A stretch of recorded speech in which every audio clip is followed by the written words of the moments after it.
मेरा नाम लीमा है। मैं अपना पूरा दिन अकेले अपने ख्यालों में खोई हुई बिताती हूँ, ये सोचते हुए कि मैं सचमुच किसकी संतान को अपनी कोख में पाल रही हूँ। कृपया मैं आपसे विनती करती हूँ कि मेरी पहचान किसी को न बताएं, क्योंकि मैं अपने पारिवारिक जीवन को बहुत महत्व देती हूँ। मेरी शादी 2.5 साल पहले हुई थी। उस समय मैंने अभी अभी अपनी एसएससी की परीक्षाएं पास की थीं। मेरे ससुराल वाले बहुत अच्छे लोग हैं, वे सभी मुझसे बहुत प्यार से पेश आते हैं। हालांकि मेरे ससुराल में कोई भी नहीं चाहता था कि मैं आगे पढ़ाई करूं।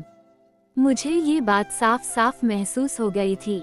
मेरे पति पढ़े लिखे नहीं थे, शायद उन्हें डर था कि अगर मैं बहुत ज्यादा पढ़ लिख गई तो शायद मैं उन्हें छोड़कर चली जाऊंगी। एक और बात ये थी कि वे मुझे कभी नौकरी करने की इजाजत नहीं देते और सबसे नजदीकी कॉलेज हमारे घर से काफी दूर था। खैर, अब मैं असल मुद्दे पर आती हूँ। मेरी शादी की शुरुआत से ही मेरे ससुराल के सभी लोगों ने मुझसे बहुत प्यार और नरमी से पेश आए हैं। मेरे 2 देवर हैं, एक लगभग मेरी ही उम्र का है, जबकि दूसरा अभी 10वीं कक्षा में पढ़ रहा है। उनके नाम सुमन और सुजा हैं। सुमन अपनी पढ़ाई के लिए शहर में रहता है, जबकि सुजा घर पर ही रहता है। जब भी सुमन घर आता है तो हम अक्सर साथ मिलकर लूडो खेलते हैं, हमें बहुत मजा आता है। इसी तरह 1 साल बीत गया। फिर एक दिन सुमन अपनी एचएससी की परीक्षाएं पूरी करके घर लौटा। हमारे दिन लगातार हंसी मजाक और खुशी से भरे रहते थे। एक दिन हमारा एक दूर का रिश्तेदार गुजर गया। परिवार के सभी लोग अंतिम संस्कार में शामिल होने के लिए चले गए और मैं घर पर बिल्कुल अकेली रह गई। इस बीच सुमन अपने एक दोस्त के घर गया हुआ था। नतीजतन बाकी सबके जाने के थोड़ी देर बाद वह घर लौटा। जब उसे पता चला कि घर में उसके अलावा कोई और नहीं है, तो वह खुशी से फूला नहीं समा रहा था, जैसे उसने कोई लॉटरी जीत ली हो। उस समय मैं ठीक से समझ नहीं पाई कि घर में अकेले होने की खबर से उसे इतनी ज्यादा खुशी क्यों हो रही थी। हम एक कमरे में गए और साथ बैठकर लूडो खेलने लगे।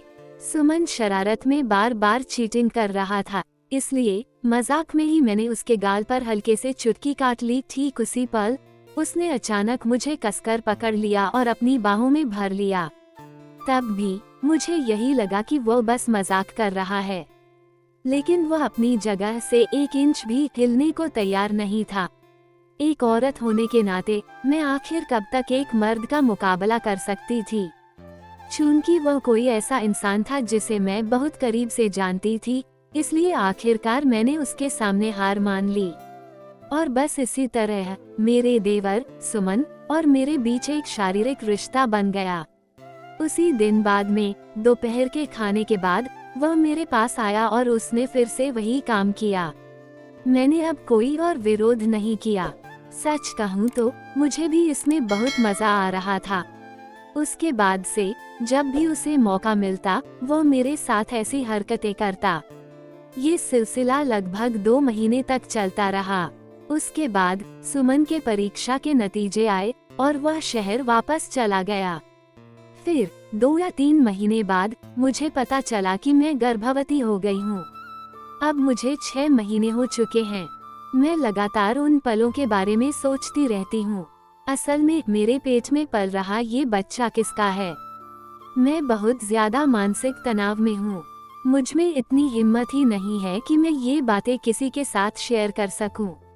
मेरा ये सब बताने का एकमात्र मकसद ये सुनिश्चित करना है कि कोई और जिस तरह मैंने लापरवाही की वैसी ही गलती न करे। कृपया मुझे इस मामले पर कुछ सलाह दें। सलाह, बहन, हमारी दिली तमन्ना है कि आपके जीवन में जो दुर्भाग्यपूर्ण घटनाएं घटी हैं, वे किसी और के साथ कभी न घटें।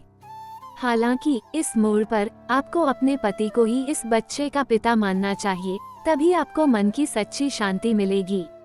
शायद ऐसी घटनाएं कई लोगों के जीवन में घटती हैं। हमारी आपके लिए यही कामना है कि आप हमेशा शांति से रहें और आपके आसपास आपका पूरा परिवार हो। इसके अलावा हमें पूरा भरोसा और उम्मीद है कि भविष्य में आप अपने देवर को इस मामले में बिल्कुल भी तवज्जो या मौका नहीं देंगी। धन्यवाद। मेरा नाम लीमा है। मैं अपना पूरा दिन अकेले अपने ख्यालों में खोई हुई बिताती हूँ, ये सोचते हुए कि मैं सचमुच किसकी संतान को अपनी कोख में पाल रही हूँ। कृपया मैं आपसे विनती करती हूँ कि मेरी पहचान किसी को न बताएं, क्योंकि मैं अपने पारिवारिक जीवन को बहुत महत्व देती हूँ। मेरी शादी 2.5 साल पहले हुई थी। उस समय मैंने अभी अभी अपनी एसएससी की परीक्षाएं पास की थीं। मेरे ससुराल वाले बहुत अच्छे लोग हैं, वे सभी मुझसे बहुत प्यार से पेश आते हैं। हालांकि मेरे ससुराल में कोई भी नहीं चाहता था कि मैं आगे पढ़ाई करूं। मुझे ये बात साफ साफ महसूस हो गई थी। मेरे पति पढ़े लिखे नहीं थे, शायद उन्हें डर था कि अगर मैं बहुत ज्यादा पढ़ लिख गई तो शायद मैं उन्हें छोड़कर चली जाऊंगी। एक और बात ये थी कि वे मुझे कभी नौकरी करने की इजाजत नहीं देते और सबसे नजदीकी कॉलेज हमारे घर से काफी दूर था। खैर, अब मैं असल मुद्दे पर आती हूँ। मेरी शादी की शुरुआत से ही मेरे ससुराल के सभी लोगों ने मुझसे बहुत प्यार और नरमी से पेश आए हैं। मेरे 2 देवर हैं, एक लगभग मेरी ही उम्र का है, जबकि दूसरा अभी 10वीं कक्षा में पढ़ रहा है। उनके नाम सुमन और सुजा हैं। सुमन अपनी पढ़ाई के लिए शहर में रहता है, जबकि सुजा घर पर ही रहता है। जब भी सुमन घर आता है तो हम अक्सर साथ मिलकर लूडो खेलते हैं, हमें बहुत मजा आता है। इसी तरह 1 साल बीत गया। फिर एक दिन सुमन अपनी एचएससी की परीक्षाएं पूरी करके घर लौटा। हमारे दिन लगातार हंसी मजाक और खुशी से भरे रहते थे। एक दिन हमारा एक दूर का रिश्तेदार गुजर गया। परिवार के सभी लोग अंतिम संस्कार में शामिल होने के लिए चले गए और मैं घर पर बिल्कुल अकेली रह गई। इस बीच सुमन अपने एक दोस्त के घर गया हुआ था। नतीजतन बाकी सबके जाने के थोड़ी देर बाद वह घर लौटा। जब उसे पता चला कि घर में उसके अलावा कोई और नहीं है, तो वह खुशी से फूला नहीं समा रहा था, जैसे उसने कोई लॉटरी जीत ली हो। उस समय मैं ठीक से समझ नहीं पाई कि घर में अकेले होने की खबर से उसे इतनी ज्यादा खुशी क्यों हो रही थी। हम एक कमरे में गए और साथ बैठकर लूडो खेलने लगे। सुमन शरारत में बार बार चीटिंग कर रहा था, इसलिए मजाक में ही मैंने उसके गाल पर हल्के से चुटकी काट ली। ठीक उसी पल उसने अचानक मुझे कसकर पकड़ लिया और अपनी बाहों में भर लिया। तब भी मुझे यही लगा कि वो बस मजाक कर रहा है, लेकिन वह अपनी जगह से 1 इंच भी हिलने को तैयार नहीं था। एक औरत होने के नाते मैं आखिर कब तक एक मर्द का मुकाबला कर सकती थी। चूंकि वह कोई ऐसा इंसान था जिसे मैं बहुत करीब से जानती थी, इसलिए आखिरकार मैंने उसके सामने हार मान ली। और बस इसी तरह मेरे देवर सुमन और मेरे बीच एक शारीरिक रिश्ता बन गया। उसी दिन बाद में दोपहर के खाने के बाद वह मेरे पास आया और उसने फिर से वही काम किया। मैंने अब कोई और विरोध नहीं किया। सच कहूँ तो मुझे भी इसमें बहुत मजा आ रहा था। उसके बाद से जब भी उसे मौका मिलता वो मेरे साथ ऐसी हरकतें करता। ये सिलसिला लगभग 2 महीने तक चलता रहा। उसके बाद सुमन के परीक्षा के नतीजे आए और वह शहर वापस चला गया। फिर 2 या 3 महीने बाद मुझे पता चला कि मैं गर्भवती हो गई हूँ। अब मुझे 6 महीने हो चुके हैं। मैं लगातार उन पलों के बारे में सोचती रहती हूँ। असल में मेरे पेट में पल रहा ये बच्चा किसका है। मैं बहुत ज्यादा मानसिक तनाव में हूँ। मुझ में इतनी हिम्मत ही नहीं है कि मैं ये बातें किसी के साथ शेयर कर सकूं। मेरा ये सब बताने का एकमात्र मकसद ये सुनिश्चित करना है कि कोई और जिस तरह मैंने लापरवाही की वैसी ही गलती न करे। कृपया मुझे इस मामले पर कुछ सलाह दें।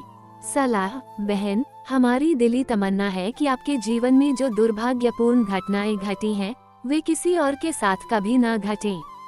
हालांकि इस मोड़ पर आपको अपने पति को ही इस बच्चे का पिता मानना चाहिए, तभी आपको मन की सच्ची शांति मिलेगी। शायद ऐसी घटनाएं कई लोगों के जीवन में घटती हैं। हमारी आपके लिए यही कामना है कि आप हमेशा शांति से रहें और आपके आसपास आपका पूरा परिवार हो। इसके अलावा हमें पूरा भरोसा और उम्मीद है कि भविष्य में आप अपने देवर को इस मामले में बिल्कुल भी तवज्जो या मौका नहीं देंगी। धन्यवाद।